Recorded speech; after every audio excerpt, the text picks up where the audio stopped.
विदेश मंत्री होश में आओ, होश में आओ, होश में आओ। भारतीय छात्रों को वापस लाओ, वापस लाओ, वापस लाओ। मोदी तेरी तानाशाही नहीं चलेगी, नहीं चलेगी। मोदी तेरी तानाशाही नहीं चलेगी, नहीं चलेगी। कि जो चीज 1 महीने पहले शुरुआत होनी चाहिए थी, क्यों वो आज हो रही है। ये चाहता हूँ, अगर मोदी जी ये कहते हैं मैं हर टाइम हम हमेशा ठीक निर्णय लेता हूँ, तो मोदी जी आप जो आपको जब समय लगता है ना, उससे 15 दिन पहले ले लीजिए। तो आप तो आपके हिसाब से नहीं, लेकिन देश के लिए वो बहुत बढ़िया डिसीजन होगा। 4 केंद्रीय मंत्रियों, अरे भैया अब यूक्रेन भेजिए ना, तब हम मानेंगे। आप यूक्रेन भेजिए 4 अपने गृह मंत्रियों को लाने के लिए, फिर तो हम बोलेंगे आपने बहुत बढ़िया काम करा है। आप एयरपोर्ट भेज देते हो यार। देश की सच्चाई, सच छुपने नहीं देंगे। क्या प्रमुख मांग क्या आज? देखिए, हमारी सिंपल मांगे हैं कि जो हमारे एक्सटर्नल मिनिस्टर हैं वो जवाब दीजिए। क्यों जब लंदन, यूरोप, रशिया, जब लंदन, यूरोप, जर्मनी, जब वो अपने स्टूडेंट्स को इवैक्यूएट निकाल सकते हैं यूक्रेन से, हम क्यों नहीं कर पाए आज तक। दूसरी, मोदी जी शांत क्यों हैं। इतनी बड़ी एक डेमोक्रेसी पे अटैक हुआ है, हम इस विश्व की सबसे बड़ी डेमोक्रेसी हैं। आज हम ही अगर चुप रह जाएंगे तो कौन बोलेगा डेमोक्रेसी के लिए। आज क्यों मोदी जी चुप है। उन्होंने जी हमने फ़ोन कर लिया, अरे आप एक रेडिकल स्टेप उठाइए, आप यहाँ पे रशियन एम्बेसी है उनको बोलिए, कुछ ना कुछ तो करिए। नहीं, ये तो एक अलग इशू है, इसमें फॉरेन पॉलिसी जो होती है उस पर अमल होता है। जो रेस्क्यू का असल इशू है आपका कि यूक्रेन से छात्र ने, उसमें आप कि क्या मतलब डिमांड क्या है? हमारी डिमांड ये है कि मोदी जी आपको जितने छात्र वहाँ फंसे हुए हैं उनको सबसे पहले यार यहाँ लाइए। आपने पूरा विश्व घूमा, आपके पूरे विश्व में दोस्तों लोगों से अपनी मदद मांगी है ना, आपने कुछ भी नहीं करा। आप कह रहे हो जी एक फ्लाइट आएगी 200। सरकार ने ऑपरेशन गंगा के नाम से कार्यक्रम चला रखा है और जिसके तहत बारी बारी से छात्रों को लाया जा रहा है। आपका यह आरोप है कि विलंब से उठाया गया। मेरा ये आरोप है कि जो चीज़ 1 महीने पहले शुरुआत होनी चाहिए थी, क्यों वो आज हो रही है। क्यों हमारी देश इतना पीछे है, हम आगे की नहीं सोचते। हम ये क्यों नहीं सोचते कि हाँ हमने 1 महीने पहले क्यों नहीं सोचा 1 महीने बाद वॉर होगी तो हमारे स्टूडेंट वहाँ फंस जाएंगे, तो हम उनको यहाँ ले आए।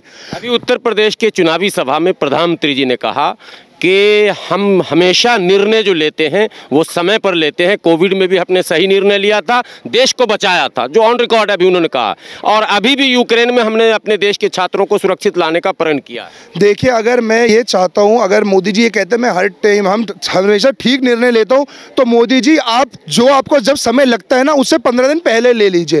तो आप तो आपके हिसाब से नहीं, लेकिन देश के लिए वो बहुत बढ़िया डिसीजन होगा। कोविड में वो कह रहे हैं, कौन कह रहे हैं कोविड में ठीक टाइम पर उन्होंने डिसीजन लिया। जब पूरे दुनिया में बंद हो गया उनके बाद जाके उन्होंने बंद करा।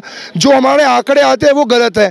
मैं आपको दावे से कह रहा हूँ, दिल्ली में 120 शमशान घाट है, हर शमशान घाट में 100 आदमी की डेली अंतिम संस्कार हो रहा था। 10,000 से 15,000 आदमी डेली दिल्ली शहर में मर रहा था, और आंकड़े तो 30,000 दिखा रहे टोटल के। 4 केंद्रीय मंत्री को भेजा गया है, उन तमाम छात्रों को कैसे लाया जाए इसके लिए वो काम कर रहे हैं। ये सिर्फ गिमिक स्टंट है। 4 केंद्रीय मंत्रियों, अरे भैया अब यूक्रेन भेजिए ना, तब हम मानेंगे। आप यूक्रेन भेजिए 4 अपने गृह मंत्रियों को लाने के लिए, फिर तो हम बोलेंगे आपने बहुत बढ़िया काम करा है। आप एयरपोर्ट भेज देते हो यार, ये क्या बात होती है। आप टोटल गिमिक कर रहे हो ना, आप दिखावा कर रहे हो। आपने दिखा दिया जी देखो वहां से 240 लोग आए, हमने यहाँ से अपने 4 गृह मंत्रियों को भेज दिया। भैया 20 दिन पहले इन 4 गृह मंत्रियों को लगाते हैं ना। आपसे यदि सवाल किया जाए कि समय से पहले आपने यह मांग सरकार से क्यों नहीं की? हमारा काम है सरकार से मांगना जब वो चीज़ हमें लगे बिल्कुल ख़राब हो चुकी है। सरकार जो इतने बड़ा जिनके रिसोर्सेज हैं, उनको ये चीज़ सोचनी चाहिए ना देश के लिए। आप हमें सरकार में बिठाइए, हम पहले सोच लेंगे। बिठवा दीजिए हमें सरकार में, हम पहले सोच लेंगे। वो था ना नायक पिक्चर, एक दिन का सीएम। अब बनवा दीजिए मेरे को एक दिन का पीएम। मैं बोल रहा हूँ सारी समस्या हम पहले ही सुलझा देंगे कि आपको प्रोएक्टिव होना है। आज हम पढ़े लिखे लोग हैं, प्रोएक्टिव क्या होता है, आगे की सूची रखने वाला। मेरे को लगता है 20 दिन बाद ऐसे होगा, तो मैं उस हिसाब से आज जो डिसीजन लूंगा, निर्णय लूंगा, 20 दिन बाद के हिसाब से लूंगा। मोदी जी आज निर्णय लेते हैं जो चीज़ हो चुकी है उस पर। हमारी मांग है। पर स्थिति ये बन रही है कि कुछ शहरों में तो बिल्कुल ज़बरदस्त बमबारी है, जहां खास करके कीव और वो खार्किव, जहां खार्किव में सबसे ज़्यादा बच्चे छात्र फंसे हैं। तो ऐसी परिस्थिति में अब कैसे क्या निकलना संभव लग रहा है आपको? आज भी संभव है। अगर हमारा देश इतना बड़ा देश है, हमारे पास इतने रिसोर्सेज हैं, अगर मोदी जी चाहें, अगर वो अपना तन मन धन हर चीज़ लगा दें, आज भी जितने हमारे छात्र वहाँ फंसे पड़े हैं वो सारे यहाँ आ जाएंगे। लेकिन मोदी जी इसको कैजुअली ले रहे हैं। उन्होंने ड्रामे के लिए जी हमने 4 मंत्री भेज दिए ड्रामे के लिए। मैंने जी पुतिन से, अरे आपकी बात से क्या पुतिन मान जाएगा। आपको लगता है कि आप बता दीजिए मेरे को, आपको लगता है कि मोदी जी की बात से पुतिन मान जाएगा? मैं कह रहा हूँ बिल्कुल नहीं मानेगा। जो आदमी खुद केजीबी एजेंट रहा है, जिन्होंने खुद कई लोगों को अपने हाथों से मारा है, वो कैसे भैया मान जाएगा आपकी बात? आपको ये चीज़ पहले सोचनी चाहिए थी। आपको पता होना चाहिए था कि पुतिन है वो मेरी बात नहीं मानेगा। मैं क्या करूँगा, मैं अपने पहले ही जो 20,000 छात्र हैं उनको पहले ही बुला लूँगा। बड़ा छोटा उदाहरण देता हूँ, आप ये साइड में एक पड़ोसी बच्चा रहता है जो आपको लगता है यार ये तो किसी की नहीं सुनता, ये तो बैट उठा के किसी का भी सर फोड़ देता है। आप क्या करोगे? अपने बच्चों को बोलोगे भैया उनके मत जाओ, या आप उसको बोलोगे कि हाँ भाई तू मत मार इनको? जब आप खुद का खून देखो, सबसे बड़ी बात बता रहा हूँ, जिस पे बीतती है ना। आपको लग रहा है सरकार की चूक हुई है? सरकार की 100% चूक है, 100%।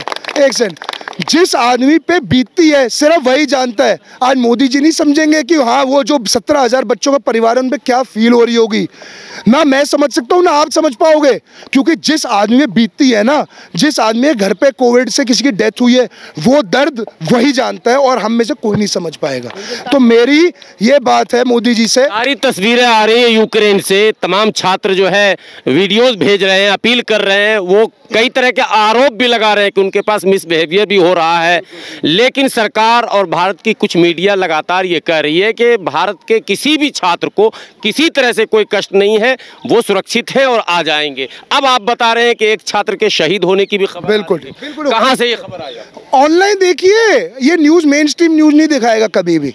ये कौन किस शहर से ये खबर है? ये शहर तो मैं एक सेकंड आपको चेक करके बता दूंगा, लेकिन वो बेचारा ट्रैवल कर रहा था जो हमारा छात्र, और उस पे रशियन कीव होगी, कीव में होगा, और कीव सब ज्यादा वहीं पे वो वहां से ट्रैवल कर रहा था। रशियनों ने इनडिस्क्रिमिनेटली, मतलब बिना सोचे ये आदमी भारतीय है, ये आदमी यूक्रेनियन है, ये आदमी कौन है, उन पे गोलीबारी बरसाई और वो शहीद हो गया। तो ये साबित हो गया कि सिविलियन को टारगेट किया जा रहा है। 100%। वो तो आज साबित, वो तो 5 दिन से आप इंस्टाग्राम उठा लो, फेसबुक उठा लो, उस पर वीडियो है, उस पे वो बच्चे कह रहे हैं वो 25-30 किलोमीटर पैदल चल रहे हैं, लोग डरे हुए हैं। हमारी जितनी फीमेल वहाँ पे छात्र है सब डली हुई हैं, सबको किसी को गंदी नजरों देखा जा रहा है, किसी को मोलेस्ट किया जा रहा है। सरकार के अगले कदम पर आपकी नजर रहेगी या आप भी खाना पूर्ति करके रुक? 100% नजर रहेगी। 100 आज अगर नज़र नहीं होती, आज हम यहाँ क्यों बैठते? आज अगर कुछ हमें नहीं फील होता, आज हम यहाँ क्यों आते? आज हमें इस दिल को दर्द हो रहा है उन 17,000 छात्रों के लिए। सबसे पहले क्योंकि वो हिंदुस्तानी है, वो भारतीय है, और वो मेरा कोई भाई है तो मेरी कोई बहन है। उसके बाद मेरे को दुख हो रहा है यूक्रेनियन के लोगों के लिए, वो जो डेमोक्रेसी है, और आज हम जो सबसे बड़ी डेमोक्रेसी है, हम उनका सपोर्ट नहीं कर रहे। हम किसका सपोर्ट कर रहे हैं? हम रशिया को मनवाने की बात कर रहे हैं। अरे भैया क्यों? आप स्टैंड लीजिए, आप सिंपल बोलिए ना कि हाँ हमने गलत करा है, हम आपके सख्त खिलाफ है। आपने क्यों नहीं ये बोल रहे हो? आप तो जी आप डिप्लोमेसी दिखा रहे हो, हम बात करेंगे जी, ऐसे होएगा जी, वैसे होएगा जी, उससे कुछ नहीं होगा। भारत सबके संपर्क में है लगातार, बात तो ही मेन। संपर्क से कुछ नहीं होता जी, संपर्क से कुछ नहीं होता। आपको ढंग से स्टैंड लेना होगा, बिना मजबूत स्टैंड से कोई नहीं मानता। अगर एक फादर अपने बच्चे को ढंग से मजबूती से अगर ये ना बोलना ब्रश कर रहे तो ब्रश भी नहीं करता, आप कैसी बात करें? 17,000 स्टूडेंट आ जाएंगे, कुछ नहीं होने वाला। आपको मजबूती दिखानी पड़ेगी और डंडे का सहारा लेके आपको पूरे विश्व में रूस के खिलाफ बोलना चाहिए, और सब लोग जो बाकी डेमोक्रेसी जो आपसे छोटी और डरी हुई हैं उनको आपके साथ होना चाहिए। आदाब, मैं हूं हाफिज़ गुलाम सरवर और आप देख रहे हैं देश की सच्चाई। आपको पता ही आज 6ठा दिन है यूक्रेन रशिया वार जो चल रहा है, और इसमें क्या क्या हो रहा है सारी तस्वीरें आप तक पहुंच रही हैं। लेकिन सबसे जो बड़ी बात है वो ये है कि भारत के लगभग 17,000 छात्र यूक्रेन में फंसे हैं, जो कि अधिकांश छात्र मेडिकल के एजुकेशन के लिए वहाँ जाते हैं और दुनिया के कई देशों में जाते हैं। यूक्रेन में बड़ी तादाद है।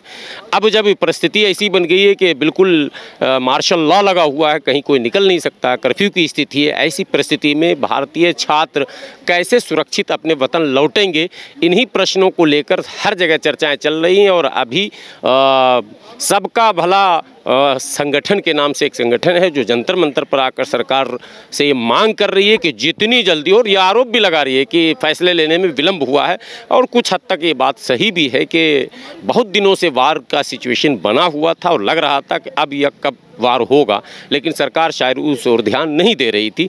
अब मामला ये है कि बिल्कुल हो चुका है। ऐसे में सरकार ने कई ठोस फैसले तो लिए हैं, लेकिन कहा जाता है, आरोप लगता है कि देर से उठाया गया ये कदम है। बहरहाल बने रहें देश की सच्चाई के साथ, इसी तरह के अपडेट के साथ मैं फिर आपके साथ उपस्थित होता रहूँगा। शुक्रिया।